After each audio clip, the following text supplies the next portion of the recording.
Hi everybody. Today I just wanted to answer a few quick questions that you guys have of the Instant Pot. So one of the first questions that gets asked is like, what Instant Pot should I buy? What size to buy? How big is your Instant Pot? So this is my 6-quart Instant Pot. This is the 9-in-1.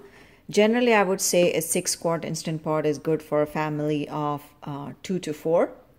And then your 3-quart, which is the smaller one, is good for like if you're a single person and you don't tend to cook often. The only thing with the 3-quart is that you can't do pot and pot like PIP method a lot because really it's small, so you don't have space to stack up your internal utensils. And then the 8-quart is really good for like a family of 4 or plus. So that's kind of the size of the Instant Pot. The second question that gets asked of me is like, how do you keep your insert so clean, or how does it look shiny? I did give you a quick video on how to keep it clean, but really I always just make sure to wash it, not let too much things stick there. I will hand wash it and scrub it nicely with a Scotch-Brite scrubber, but other than that I would put it in the dishwasher from time to time. If something does get stuck at the bottom, make sure you are like scrubbing it, and then you can also use like Barkeeper's Friend to make it look shiny. So that's kind of how you would make your Instant Pot stay new.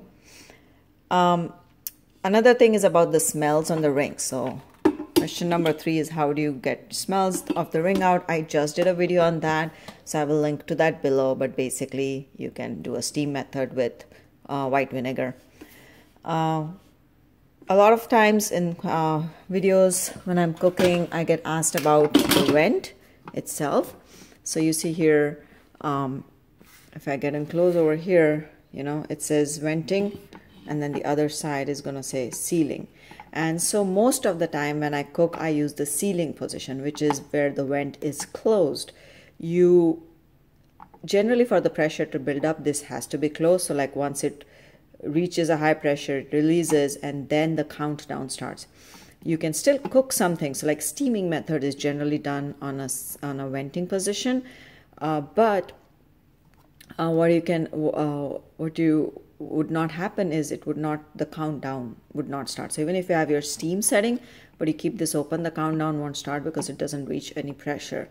So I mostly cook with my vent in the sealing position. Okay.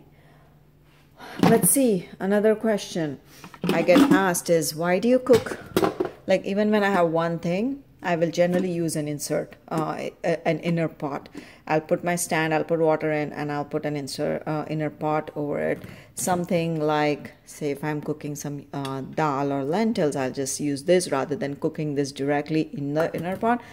So even if I'm cooking one thing, I generally do tend to use that just because it makes my cleanup much more easy. You don't have to worry about like taking this whole insert out, cleaning it.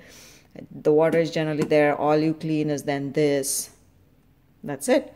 So that's the reason. Generally, it doesn't differ in taste or so much. The only thing if you cook directly in the inner pot is that you might need a little bit more water for the thing to cook. But it again depends. Whereas when you cook it in here, your food is not touching the bottom of this insert directly. So that's kind of the reason why. So that's it. And then one final question. A lot of times I get asked about the spice names. And I've done a spice video as well.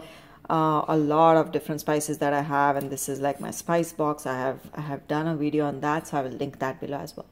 So thank you so much for watching. If you have other questions, please comment below. And happy to answer any other questions. Thank you so much for watching. Bye.